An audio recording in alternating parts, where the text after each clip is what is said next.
everybody, and thank you so much for tuning in to Lindell TV. You are watching DC Live. My name is Allison Steinberg, and we are live here out front of the White House. Sorry for the technical difficulties there. We were just having a bit of an issue, but it seems to be resolved now. So thank you so much for sticking with us. We really appreciate you tuning in.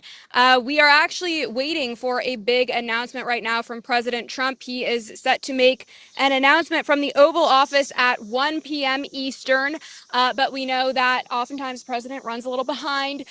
He's a busy man and he's got a lot going on. So we will be staying tuned to see when that announcement is made, his remarks that he's making from the Oval Office. We did hear from Caroline Leavitt this morning that the president is issuing a presidential proclamation honoring the 90th anniversary of the Social Security Act, which will tout his administration's achievements in improving the program. So, as we know from the passing of the Big Beautiful Bill, there is no longer tax on Social Security. So I'm sure that will be a big topic of conversation as this 90th anniversary is celebrated today in the Oval Office.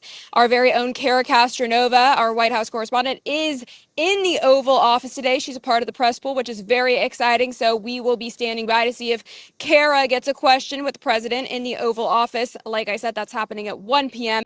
and we'll be standing by as soon as we get the feed for that to take you over there. But for now, we have a wonderful guest who will be joining us. We are going to be discussing the ongoing crime in D.C. and President Trump's efforts to federalize the district and reel in this insane crime that has taken the city by storm. Teddy Daniels, thank you so much for being with us today. Thanks for sticking around during the technical difficulties. It's so great to see you. How are you? Allison, it's been a minute, hasn't it? So good to see you again. This is great. Yes, it has been a minute, but we're so glad to be reconnected with you here and in front of the White House, no less. Very exciting. Now, I got to tell you, Teddy, since I moved from San Diego to Washington, D.C., I have to tell you, I didn't know if it could get any worse than California. San Diego's beautiful, yes, but very liberal.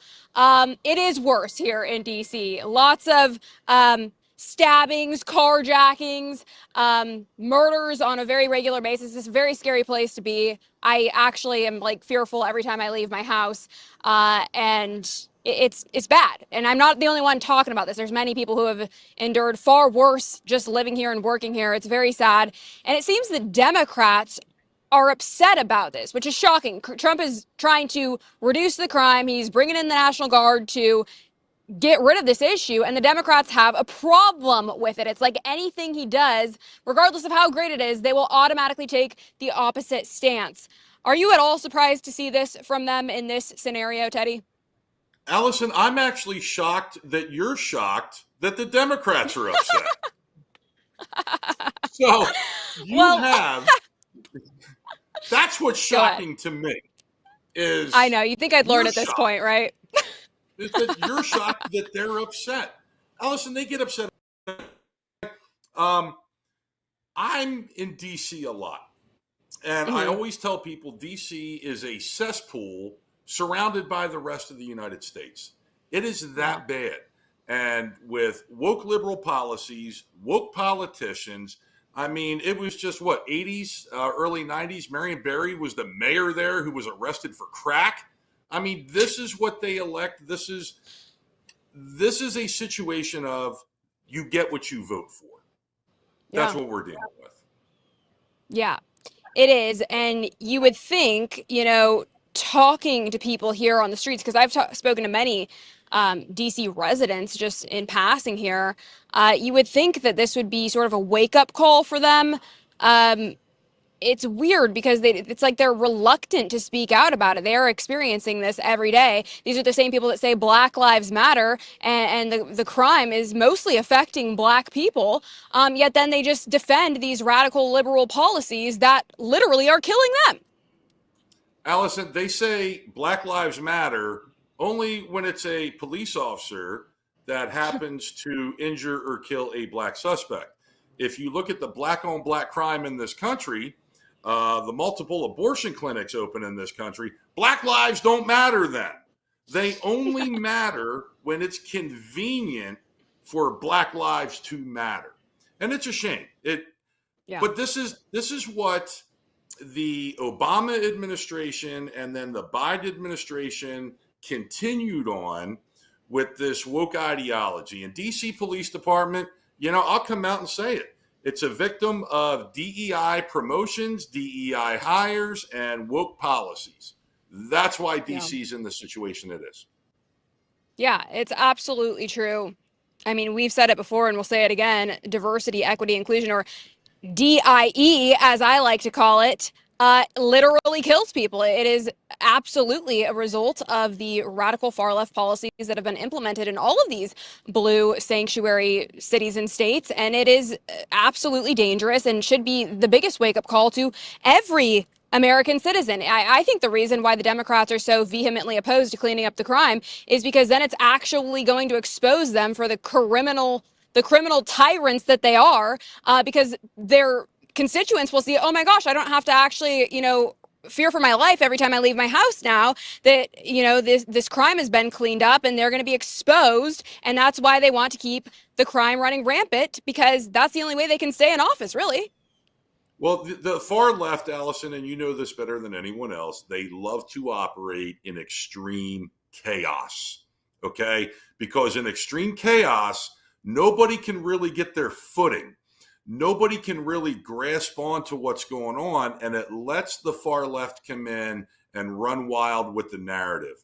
I love Trump's law and order policies. I love how he's backing the blue in this country. I love everything he's doing. And of course, they are going to fight anything that's going to stabilize a crime-infested city like Washington, D.C., because then the chaos is gone. Then their ability to control that narrative is gone. That's what they're upset against.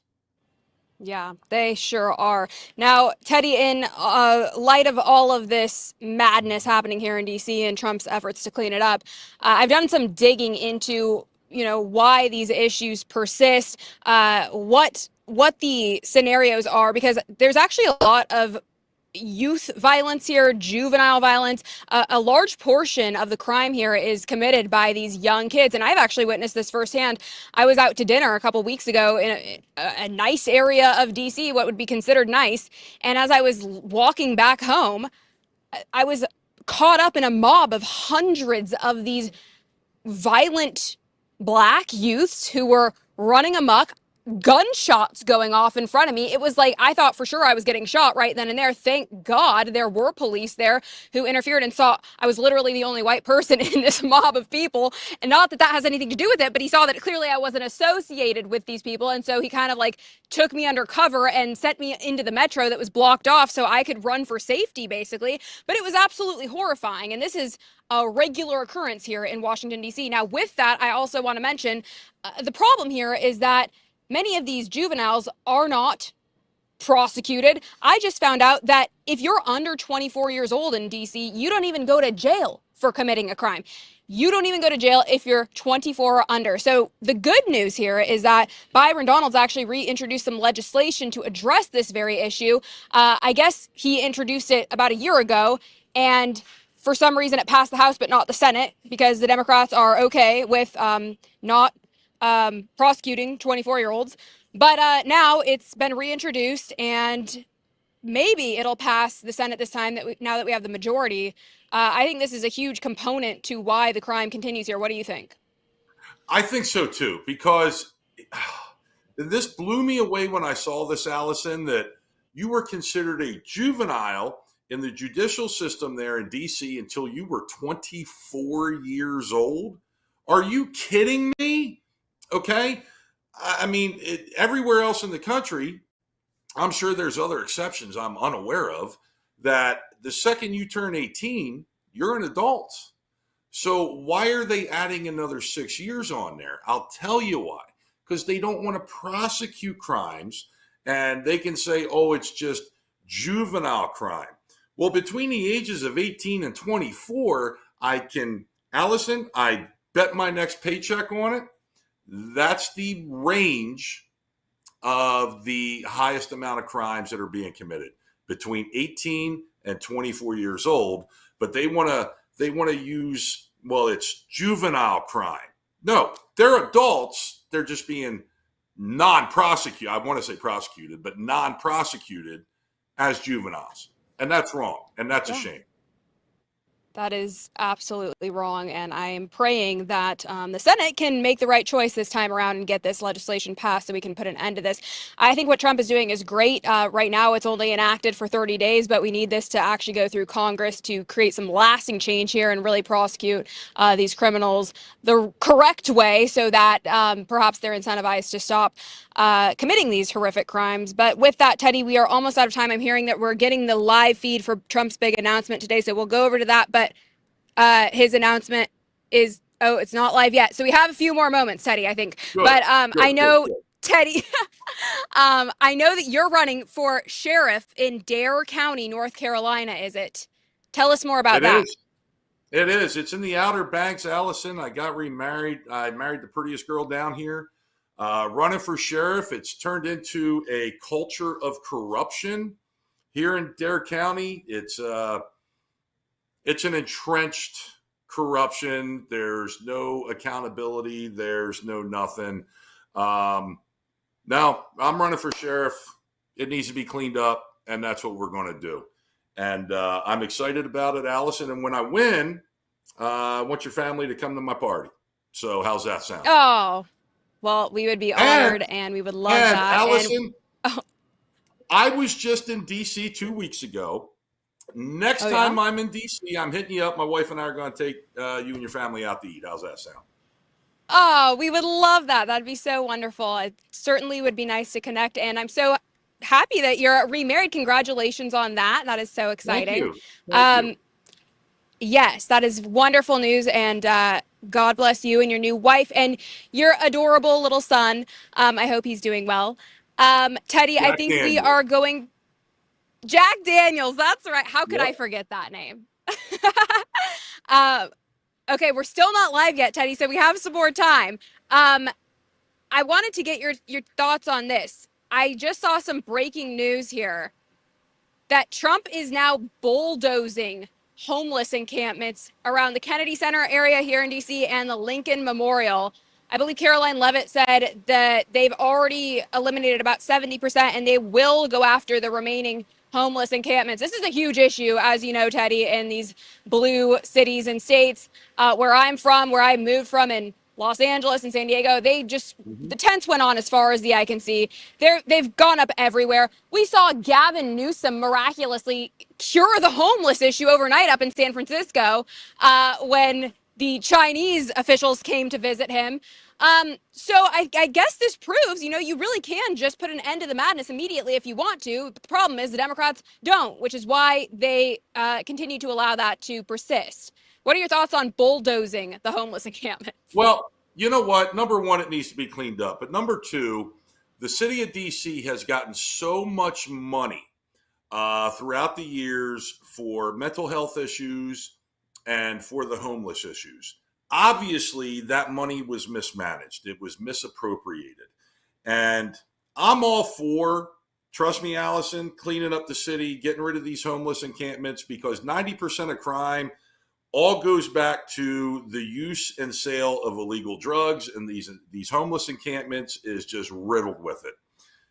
We need to find a way to deal with these folks who the city of DC has abandoned and left behind. We got to figure that out too. We do. And, I wish the best for the homeless people. I think that, if they want to get their lives on track, they most certainly can and should have the means to be able to do that. But they can't litter up the city and put people's lives in danger when, hardworking members of society are just trying to get to and from work. It's very dangerous. I walk by a big encampment every single day on my way to work here at the White House, and I'm really scared, honestly. So I guess, if Trump needs any help finding any more of these homeless people, I can let him know where to start. Allison, I just go came ahead, up with Teddy. a solution. I just came up with a What's solution. that? All the illegal aliens that Biden brought over and put them up in the hotels and apartment complexes and everything else, deport them and put the homeless in there and then get them in the program. There you go. Them. Let's help our American citizens first. How's that? That is a great thought, Teddy. And, I've actually had a thought too. Like, if the homeless people, yes, it's a tough issue to solve because obviously we want them to get the help that they need, but many of these homeless people have been incentivized because of liberal policies. They're, for a while, I don't know if it's still happening, but they were given free drug paraphernalia and are never stopped when they're openly using drugs in the middle of the street. So they're sort of incentivized to continue on with the drug use. Perhaps, we should put them on an island, like an Alcatraz type situation. And if they want to become a hardworking member of society, they can prove that they're willing to stop and get the help that they need. And then they can come back and rejoin society once they have, proven that they're ready to go. But so many of these people continue to just be incentivized. And then the problem just continues forever, doesn't it? They do, and it's liberal policies that keep one aspect of society always on the low end of the social scale. And it's a shame. I hate to say that, but they do. Liberal policies incentivize people not to work hard. They incentivize people not to give back to your community. They want people hooked on drugs. They want people not working. They want people attached to government programs. That's how they've built their base. And again, I would love to see the city cleaned up, but I also want to see these folks truly get the help that they need to get. Yep, I'm with you 100%. Well said, Teddy. Well, I'm just hearing now that Trump is finally up with his big announcement. We're going to head over to that. But thank you so much, Teddy Daniels, for joining us. Everyone, go check him out on Instagram. Teddy, it's so great seeing you. We'll talk to you again soon. Allison, talk to you soon. Thanks again for everything. To get the best person, we got a man that you'll hear in a second has done an amazing job with respect to Social Security. He's running it, and he's running it like nobody ever even dreamt possible. And it's the 90th anniversary right now of Social Security. So today we celebrate that 90th anniversary of one of the most significant pieces of legislation ever signed into law, the Social Security Act of 1935, and we're going to make it stronger, bigger, and better. We're doing a job. In the campaign, I made a sacred pledge to our seniors that I would always protect Social Security, and under this administration, we're keeping that promise and strengthening Social Security for generations to come. You keep hearing stories that in 6 years, 7 years, Social Security will be gone, and it will be if the Democrats ever get involved because they don't know what they're doing. But it's going to be around a long time with us. Very much, you'll be surprised to hear some of the numbers. I'm delighted to be joined by the Commissioner of the Social Security Administration, Frank Bisignano. Oh, in the world of business, in fact, I wrote some of the little things down that he's had an amazing, he was Chief Operating Officer of J.P. Morgan Chase. He worked for Jamie Dimon. And Jamie Dimon said that he was amazing. So think of that, Chief Operating Officer, J.P. Morgan Chase, had a storied career. Then he went to First Data. For those in the business, you'd know it's the largest payment company anywhere in the world. And worked for Henry Kravis, and it was in big trouble. He took it over as CEO. He made it incredible. They merged with Fiserv, and he became CEO of that, and that became extremely successful. I was in Milwaukee. I guess they have the Milwaukee Arena, and where we had some good success and some good speeches. But he's a really legendary guy, and he wanted to do this. I mean, he just wanted to straighten out Social Security because he loves our country. And what he's done in a few months is amazing. Almost 60 million American seniors rely on Social Security for peace of mind and a life of dignity and retirement.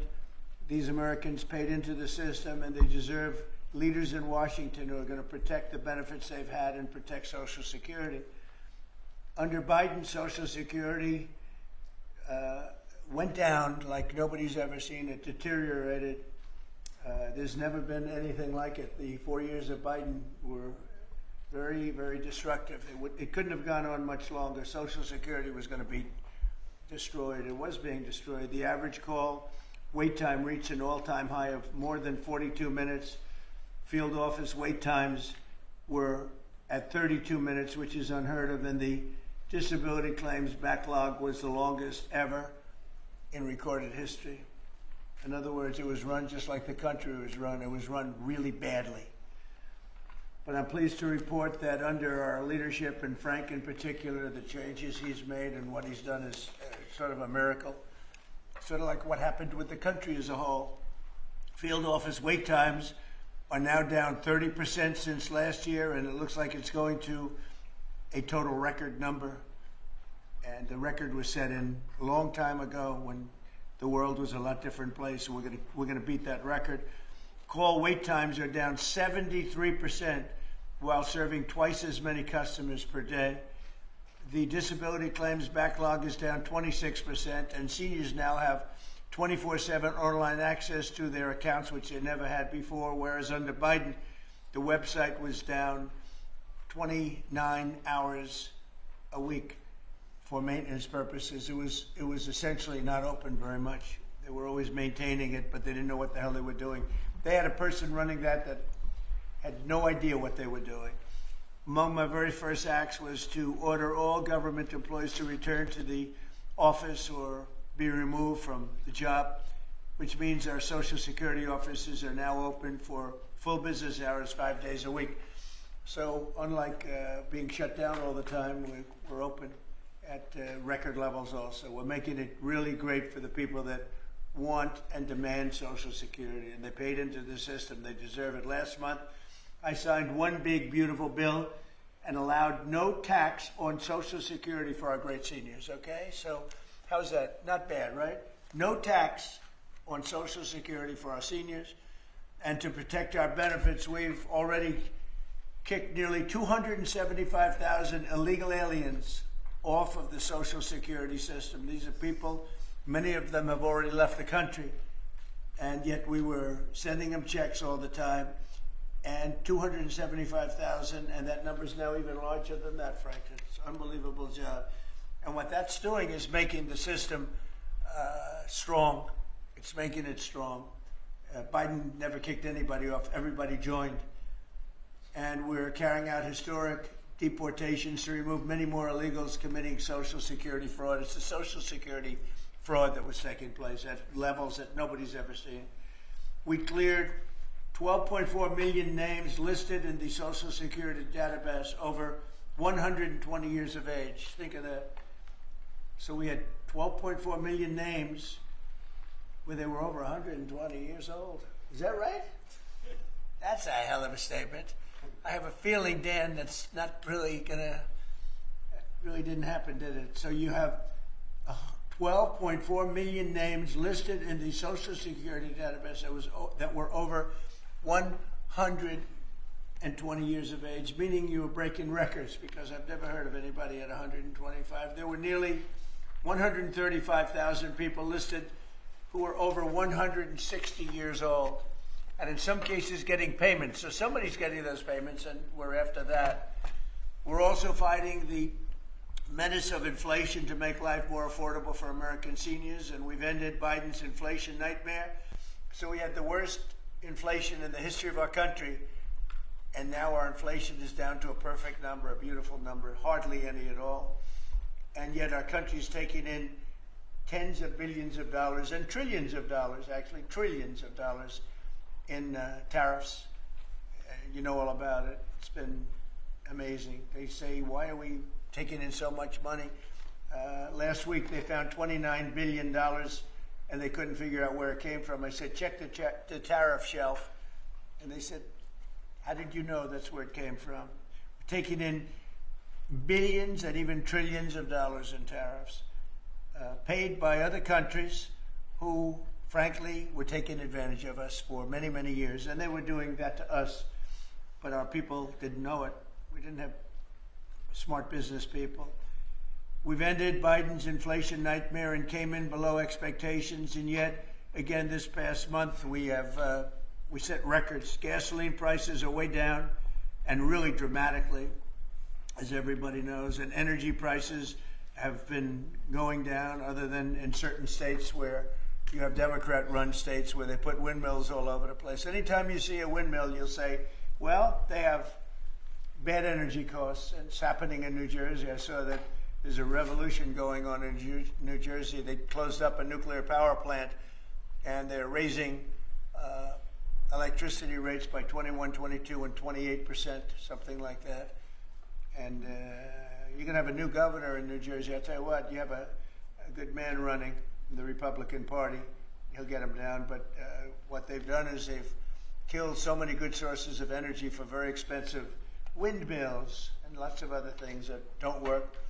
401ks and retirement accounts are soaring, and the stock market is setting record highs. Almost every day we're going record highs, and yet we're taking in hundreds of billions of dollars in tariffs. So it's turned out that Trump was right and they were wrong. A few smart people knew what was going to happen. A few of us were right. So we're going to keep the fighting going. We're going to make America's seniors every single day. We're going to fight for them. We're going to make them richer, better, stronger in so many different ways. But Social Security is like pretty much the one that we think about, and we love it, and we love what's happening with it. And it's going to be good for 90 years and beyond. Again, you were given only a short period of time. Social Security was supposed to be like down. Had they won the election, Social Security would have defaulted during Biden or Kamala's election, whoever they so chose. Two beauties. And now what I'd like to do is ask Frank to say a few words. Again, this is a man with a really storied past. He's one of the most successful anywhere in the world. What he did at J.P. Morgan Chase and what he did for Henry Kravis and all of the others are like legendary stories. And he just wanted to do this. He's making about a tiny fraction, I would say, a tiny fraction of what you used to make. But he didn't care. He wanted to do it. He made a lot of money. And he said, I want to run that system. I want to put it back on track. And he's got unbelievable talent over there. It's like a different place. So, Frank, would you say a few words, please? Sure. Thank you. Is less than 1% tiny fraction, sir? Is that what it is? Less than one? That's a tiny That's fraction. an honor. He's It's making an it. honor. It is an honor. And I'd like to start off by thanking the president for his tireless effort in running the country and what he's done across the country, meeting every commitment. And, you know, I see it directly in the big, beautiful bill, the opportunity that it's brought to seniors. But his effort on every commitment, delivering against it, and delivering on world peace tirelessly. I'd like to also thank him for my opportunity. You know, he's teasing me, I'm teasing him about the economics of the job. But the reality is to serve 300 million Americans, which is what Social Security serves, is a tremendous honor. And him putting that faith in me and building what I believe, and I think I have a right to say it, is the best leadership team ever assembled in the White House and in the cabinet. So that's my great honor. So I come here and get the opportunity to serve the American public in a manner that I never imagined in my life. And what we found was the opportunity to fix a foundation. The reality is, people talk about 72 beneficiaries. I talk about over 300 million Americans with a Social Security number that we must protect through the system. And when you look at what we talk about in eliminating Social Security numbers that were live in the system, they could carry fraud through the whole system. So the first thing was root out fraud, waste, and abuse. But while doing it, the best way to be more efficient is provide more accurate payments and better service. And you heard the numbers. I think the most staggering number is that we had a website that was down 29 hours. This will be a digital-first agency, and we are building my SSA accounts. That's the digital account. And we have a bold goal of 200 million Americans to have a digital SSA account by the end of next year. It will happen.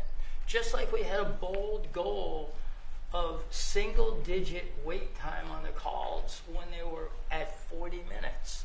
And we did that. This is my 100th day. We did that within 90 days, right? Get the web up and running, bring technology to our field offices, use digital presence to answer and serve the American public. That's the job. When we do all that, then we'll really know the answer to if we have a hole, right? I was presented in my second week on the job with $18 billion in errors by the Inspector General. It was public. In less than a month, we solved $9 billion of it. So that's the type of swift action we can take, right? You see the things like the big, beautiful bill for the seniors. You see better digital services. You see field office wait times down. If you make an appointment to have a field office visit, it now happens in 6 minutes. Unprecedented. We are serving more people and delivering more than was ever delivered before in a manner with the highest possible quality, and we've just begun. You should expect this to be a great digital first agency. My commitment to make this happen is as deep as the president's commitment to make the world a great place. And you see the fabulous job happening here across America and what he's doing in the world. You should expect Social Security, just like the president. I thank him for making America great again. It's happening. Social Security will be great again. You have my commitment. Thank you, Mr. President. Thank you very much, Frank. I'm going to sign the new proclamation, please. Sir, this is a proclamation both commemorating the 90th anniversary of the Social Security Act, the signing of the Social Security Act, and also the incredible accomplishments of your administration, fixing and promoting and safeguarding Social Security. And it also obviously mentions the fact that as part of the One Big Beautiful Bill, a vast majority of our senior citizens are no longer paying taxes on their Social Security benefits, as you promised in your campaign and as you delivered for the American people. That's a big factor, isn't it? Yes, sir. That's great. I think they're very happy about it, too. They're very happy about a lot of things. Good job, Frank. Thank you, sir. And Frank has brought with him some of the most talented people in business, and they were making a lot of money, but they made a lot of money. They had money they didn't have to make anymore, and they just want to do this. They want to have our country become strong and good, and that's what's happening. And we're doing that in a lot of locations, a lot of areas. You deal with some of the people that are commissioners, that are secretaries of state, secretaries of treasury and of commerce, people that were really, really successful people, and they gave all that up to make a very small amount of money. They don't even consider it a fraction. You say 1%, less than 1%. That's pretty good. That's a big pay cut. But Frank is one of the most outstanding of all. His career has been incredible, and you just have to look at what happened at J.P. Morgan Chase and look at what happened with First Data. First Data was the biggest company of its kind in the world, but it was not going to make it. He went in, and it became a tremendous success. It merged into another company, and he became the head of that company. Then he said, let me go save Social Security. Because as big as that stuff is, it's small potatoes compared in terms of numbers, right? In terms of numbers, these are big numbers. Government numbers are big numbers. So I want to thank everybody for being here, but I'm really proud of you, Frank. And here's your proclamation, and let's take a look at what that looks like. Signed by the human hand. For a change. That's good, right? Do you have any questions for Frank? Mr. President. How about questions for Frank? For Frank? Mr. President? Yes, on Social Security. Please. First and foremost, this was a major campaign promise that you had. 2023 was one of the first Agenda 47s that you put out. It was titled, We Must Protect Medicare and Social Security. Why was this important for both of you to get done, and given the fact that it will impact millions of lives? Well, it was very important to me because I knew how Social Security, I've been hearing about it for years, long before I came to office, that it was really going to die very shortly. And I had to put somebody outstanding in, and I was talking to him on a business sense once, and I said, this guy's amazing. And he said, I'd love to help you with Social Security because it's sort of what he does. You know, he takes troubled entities and turns them around. And he did some of the biggest messes in the world, and Social Security in a certain way, I guess, you reported it all the time. In 4 or 5 years, it's going to go bust, but not anymore. It's not. and he's got it turned around so well. The proclamation helps. All of the things we've done help. And he's finding such tremendous fraud where we have illegal aliens. We have people that don't even exist on Social Security now. They don't exist. And what it does, it makes it totally secure and powerful for the people that are on it and need it. And we're very proud of the job he's done, one of the best. Kara Castro from Lindell TV. How are you today, sir? Democrats like Bernie Sanders and Elizabeth Warren continue to peddle the lie and the claim that you're trying to cut Social Security, despite your repeated promises to protect it. Why do you think they keep pushing this misinformation and literally terrorizing the elderly in America that sadly keep watching the very misleading mainstream media? I love your question. I should have called you almost first, but I love his questions also, always. But it's such a good question. It's so vicious what they do. Elizabeth Warren said she was an Indian.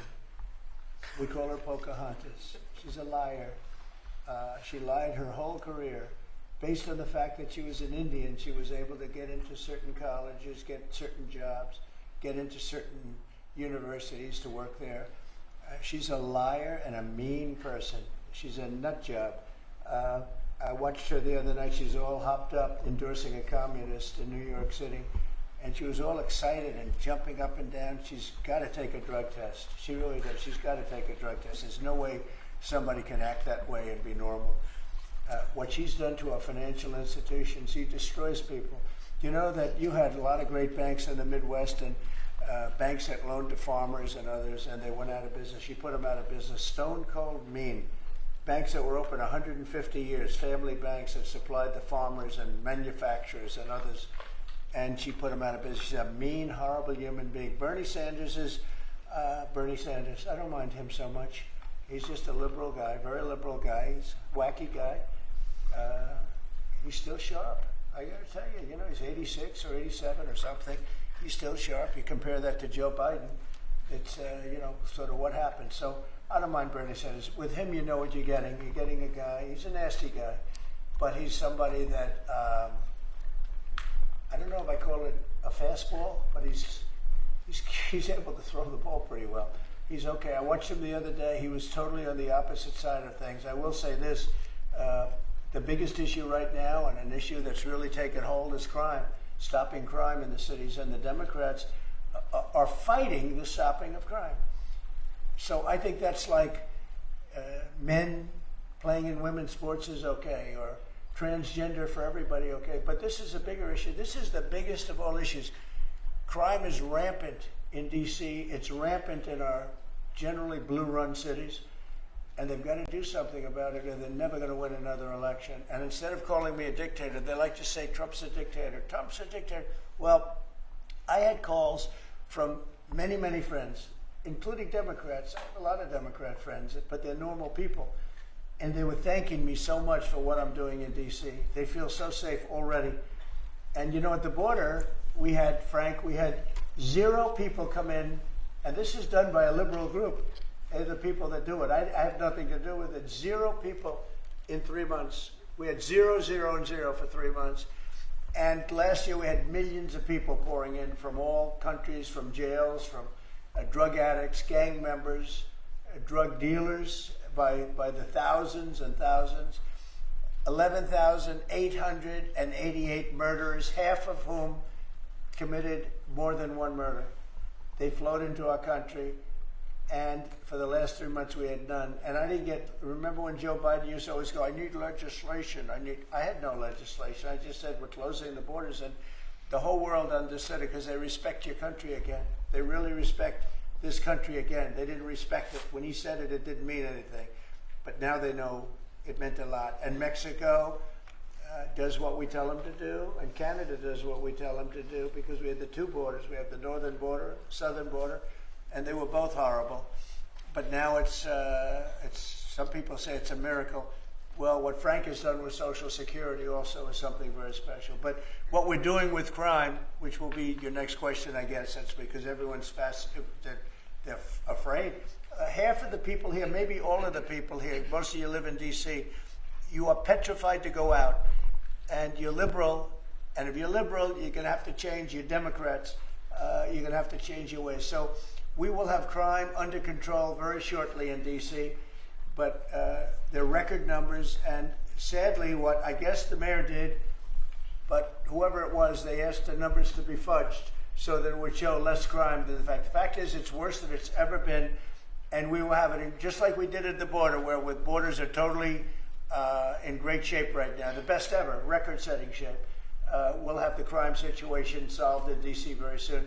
And we're also going to beautify the city. We have a beautiful city, but you can't have graffiti, and you can't have roads with potholes, and you can't have the medians, the dividers in the roads falling down on the street. We're going to be beautifying the city, making it really beautiful. We're going to be getting the criminals the hell out of here. We don't want the criminals in Washington, D.C. Mr. President, one on your Putin meeting and then one on D.C. crime. Are you prepared to offer Vladimir Putin access to rare minerals to incentivize him to end the war? We're going to see what happens with our meeting. We have a big meeting. It's going to be, I think, very important for Russia, and it's going to be very important for us, and important for us only that we're going to save a lot of lives. Look, we have, we're not paying any money, as you know, to Ukraine. We're supplying equipment, and we're being paid 100% plus for that equipment by NATO. And I got NATO up from 2% to 5% of GDP. They now have billions of dollars. NATO is a very rich group of countries, and we make the best military equipment anywhere in the world by far, and they're buying our equipment, and they're paying 100% for the equipment, 100%. In fact, they owe us about $2 billion now. They're going to send a check. Another one was sent recently for $1 billion. So we're not spending any money anymore. Biden gave them $350 billion, got nothing for it. And if you look, and by the way, we also signed a rare earth deal where we get, years of rare earth to get our money back, the money we spent. But what I'm really doing this for is to save thousands of soldiers a week. You have Russian soldiers, you have Ukrainian soldiers, and then you'll have missiles dropped into various cities and towns in Ukraine. And they're losing last week they lost 7,251 people, mostly soldiers, Russian and Ukrainian soldiers. I'm doing it for that reason. We have a meeting with President Putin tomorrow. I think it's going to be a good meeting, but the more important meeting will be the second meeting that we're having. We're going to have a meeting with President Putin, President Zelensky, myself, and maybe we'll bring some of the European leaders along, maybe not. I don't know that it's going to be very important. We're going to see what happens. And I think President Putin will make peace. I think President Zelensky will make peace. We'll see if they can get along. And if they can, it'll be great. I've solved 6 wars in the last 6 months, a little more than 6 months now, and I'm very proud of it. I thought the easiest one would be this one. It's actually the most difficult. We had one war raging, as you know, for 37 years. One in the Congo with Rwanda was raging for 31 years. We solved 6 of them, made peace, not just solved them, we made peace. If you look at Pakistan and India, planes were being knocked out of the air. 6 or 7 planes came down. They were ready to go. Maybe nuclear, we solved that. I thought this would be maybe an easier one. It never made sense, this war. It would have never happened when I was president. If I were president, this war would have never happened. But millions of people have been killed. And I'm there for one reason, to see if I can solve. This was Biden's war. This isn't my war. I want to see if I can stop the killing. Yeah. But rare earths, do you plan to offer him access to that at all? We have great rare earth. We made that as payment for all of the money that we've spent so foolishly in Ukraine. We spent $350 billion. Now Europe spent $1 billion. That's a lot of money. They spent $100 billion. That's a lot of money. But we shouldn't be spending a lot more money than them, and they understand that. And I think that's maybe why we're not spending money anymore. We're not spending any money. They're paying us for everything. So people are shocked when they hear it. They don't even understand. They don't even write about it.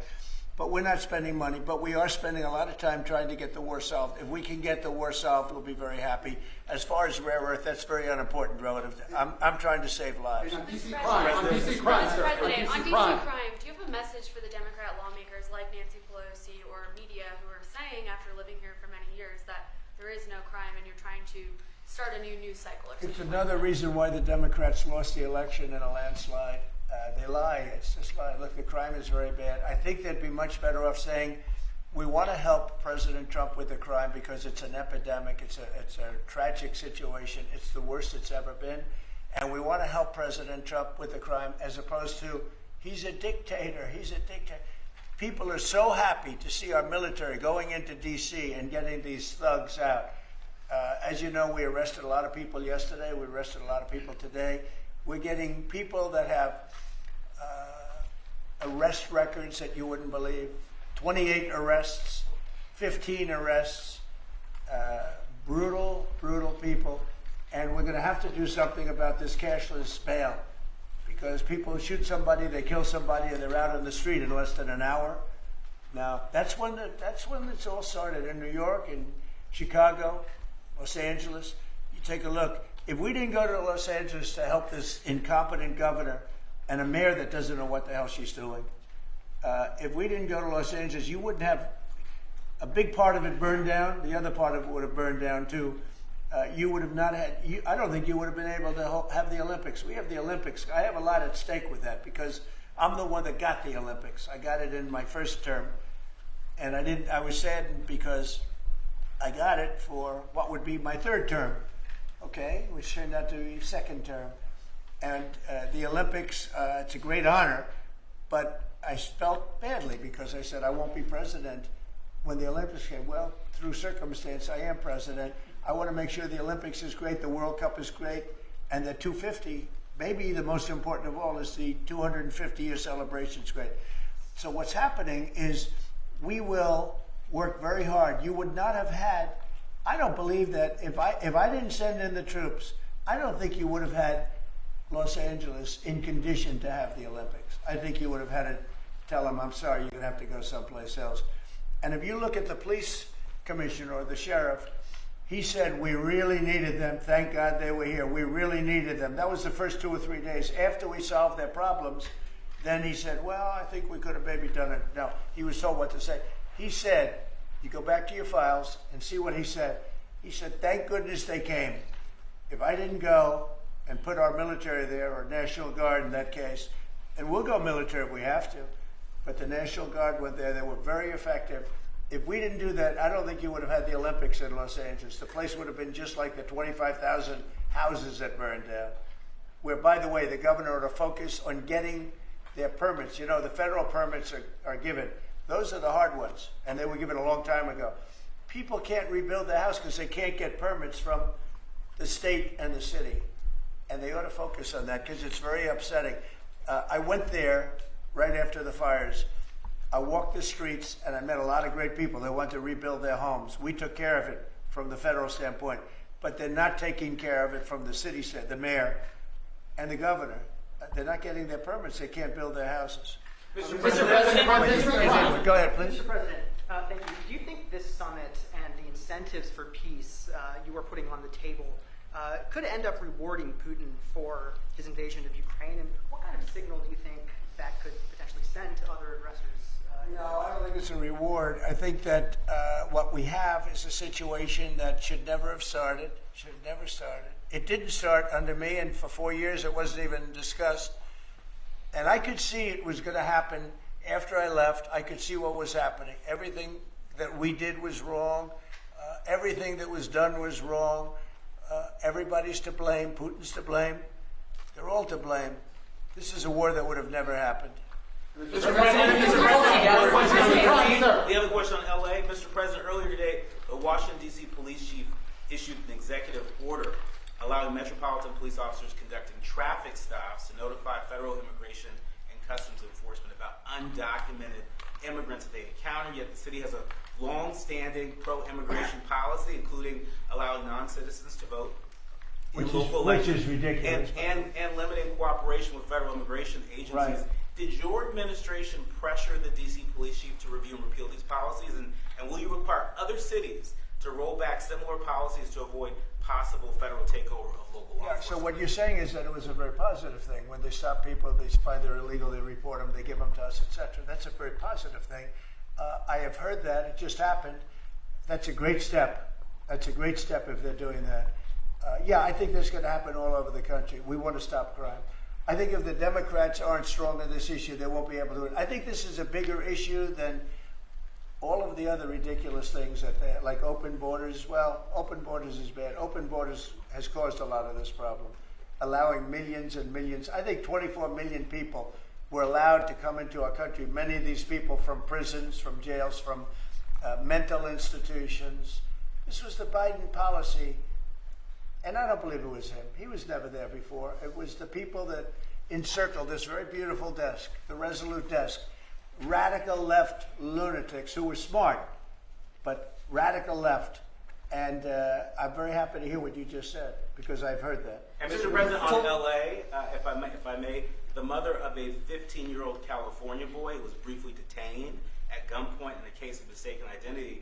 The LAUSD superintendent says that surveillance video shows armed agents wearing police and border patrol insignia. Given the National Guard, the Border Control, ICE agents, they're not trained in local policing. What specific steps are you taking to ensure that young people are not put in harm's way with these types of operations? You know, what they are trained in is common sense, and they're very tough people. And they have great common sense, and they are highly trained. I heard the mayor of LA was saying, oh, they're not trained this way. I heard this character from, where was he from? They talk about him as a candidate. He's got no chance. The governor of Maryland, I watched him this morning saying that the governor of Maryland, yeah, they say maybe he'll be a president. He's not presidential timber at all. But I heard him today talking about how the National Guard or the military is not trained in police, but they're trained in common sense, and they're trained in not allowing people to burn down buildings and bomb buildings and shoot people and all of the things. They've done a great job. Again, if we didn't send them, and very importantly, if we didn't send them into Los Angeles, the rest of Los Angeles would have been burned down to the ground. When you look at Minnesota, Minneapolis, I sent them into Minneapolis because the governor wouldn't make the call. If I didn't do that, you wouldn't have a Minneapolis. It wouldn't be, I don't think it would be existent today. You remember the famous scene burning over the CNN anchor's shoulder. He said, everything seems to be very peaceful. And behind him, the whole city's burning down. So you had the whack job governor who ran for vice president and made a fool out of himself. You would have had, I saved that city. I'll tell you, I saved that city. So the bottom line is these are very tough people that are trained in a thing called common sense, and they're also trained in doing what we're talking about right now. And you watch crime stop, but you wouldn't have Los Angeles. It wouldn't be existent today. We would have had to cancel the Olympics if I let that go on. Mr. President, will you pressure Israel to allow journalists into Gaza to cover the humanitarian efforts the U.S. is pursuing? And I'd like to see that happen, sure. I would like to see it happen. I would be very fine with journalists going in. It's a very dangerous position to be in, as you know, if you're a journalist. But I would like to see it. And on tariffs, Brazil, Mexico, and Latin America are getting closer to China, and they say it's partly because of the tariffs you're imposing those countries. Are you concerned them getting closer to China? No, not at all. I'm not concerned at all. They can do what they want. None of them are doing very well, and what we're doing in terms of economics, we're blowing everyone away, including China. We're doing better than any other country in the world right now. Brazil has been a horrible trading partner in terms of tariffs. As you know, they charge us tremendous tariffs, far, far more than we were charging them. We weren't charging anything, essentially. And Brazil has some very bad laws happening where they took a president and they put him in jail, or they're trying to jail him. And I happen to know the man, and I will tell you, I'm pretty good at people. I think he's an honest man. I think what they've done, this is really a political execution that they're trying to do with Bolsonaro. I think that's terrible. But they also treated us very badly as trading partners for many, many years. One of the worst countries on earth for that. They charged tremendous tariffs, and they made it very difficult to do anything. So now they're being charged 50% tariffs, and they're not happy, but that's the way it goes. Mr. President, on DC crime, are you concerned at all that some federal officers that are helping DC police might be being pulled away from other high priority assignments? Like what? Terrorism, for example. Oh, really? Terrorism? They'll stop terrorism as part of what they're doing right now. No. The soldiers that we have, first of all, we have plenty of them, long beyond what that you have here. We're just using a very small force. You know, in Washington, D.C., they have thousands of police. They have a lot of police, but the police weren't allowed to do their job. We have a lot of great ones. And you have some that weren't so good, to be honest, but they weren't allowed to do their job. But now they are allowed to do their job, and essentially it's only 2 days, but you look at the numbers already, they're dropping. And no, they're not being pulled off for anything. Mr. President, as you know, there were some very concerning reports about crime statistics. Police are manipulating crime data to downplay crime in D.C. Will the administration release its own crime statistics to counter their misinformation? And will those individuals who are intentionally misrepresenting crime data and fudging the books, like you said, be penalized for endangering the public? They are under investigation right now. They are giving us phony crime stats, just like they gave other stats in the financial world, but they're phony crime stats. And Washington, D.C. is at its worst point, and it will soon be at its best point. You're going to have a very safe, you're going to have a crime-free city. I mean, I say that. You're going to have virtually a crime-free city. And these are strong men, but the criminals are strong men and women, but they're strong men. And these are people that don't play games. We're not playing games. These are criminals we're dealing with. And they treated people. They took one of the people that worked for us the other day. You saw the beating, the pounding, 10 against 1. And they pounded the hell out of him. He's lucky to be alive. He's barely, almost killed. And we're not going to have that happening, please. Mr. Tulsi Gabbard declassified more documents last night related to the Russiagate hoax. She's doing a great job, by the way. That was another fake story. I'm very happy with the job she's doing. That's right. They declassified some terrible documents talking about Democrats and what they did. Radical left lunatics. It showed that then DNI James Clapper sent out emails to IC officials saying that it would be a team sport to push then the debunked 2017 ICA report, and that it might need them to compromise on their normal modalities. What's your reaction to the latest declassification? And in your view, sir, what does real accountability look like for players? It's incredible what we're finding. Absolute proof of guilt. And we'll see what happens. But Clapper and Comey and that whole group of criminals, they're criminals. And they made it very tough. You know, they did the fake Russia witch hunt that lasted for 2 years. And I got totally exonerated. There was no doubt about it. They should have done it in 1 day, not 2 years. But it was a whole scheme to try and demean Trump so that I couldn't win an election. And that is a criminal group of people. They're sick people, and they're criminals, and they should be taken care of. Mr. President, does Putin have a strong hand tomorrow? Well, he came to our country, and I heard CNN fake news talking about that was a big win for him. Normally, he would say the opposite, but they said, oh, it's a big win that he came here. Normally, he would say the opposite, he came here. I think that President Putin would like to see a deal. I think if I weren't president, he would take over all of Ukraine. It's a war that should have never happened. If I weren't president, in my opinion, he would much rather take over all of Ukraine. But I am president, and he's not going to mess around with me. Mr. President, on Russia, Mr. President, would you support or agree to reducing NATO troops in Europe, in countries like Poland, in order to get Russia to agree to a peace deal? That hasn't been put before me, and I'll think about that for later, but it has not been put before me. Go ahead. Is anything less than an unconditional and immediate ceasefire a victory for the U.S.? Tomorrow? Yes. Well, tomorrow we'll see. I say, I don't know where that comes from. Sort of not a good question. I would say that tomorrow all I want to do is set the table for the next meeting, which should happen shortly. I'd like to see it happen very quickly, very shortly after this meeting. I'd like to see it actually happen maybe in Alaska, where we just stay because it's so much easier. But I think that it's going to be very interesting. We're going to find out where everybody stands, and I'll know within the first 2 minutes, 3 minutes, 4 minutes, or 5 minutes, like we tend to find out, whether or not we're going to have a good meeting or a bad meeting. And if it's a bad meeting, it'll end very quickly.